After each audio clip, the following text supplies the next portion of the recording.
first, you could tell he was kind of holding back. We figured if we kept pressing him, we would probably get more information from him that might help us solve this case. There's some speculation that maybe you set up a meeting with Noah and the guy that you met with. Did you introduce him to anybody?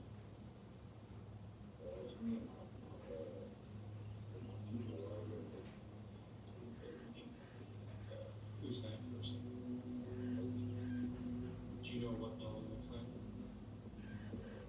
Yeah, like how big? That's what they were playing. She was like, Okay. Do you know about how old he is? Okay. Do you know what Noah's last name is? Once he gave us a description of Melvin, it kind of clicked with us because it matched the description from the video. At that point, we're thinking that we might be on the right track, so we're pushing him a little bit more on that. Is Melvin involved in any of that? Do you happen to have a number for Melvin?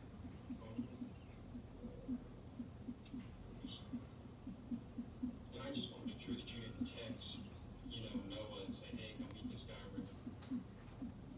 He showed us his cell phone, and it was in his contacts, and it was under Mel, no last name at that point, but the information that he gave us about Melvin, his description, it was all consistent with the video that we had.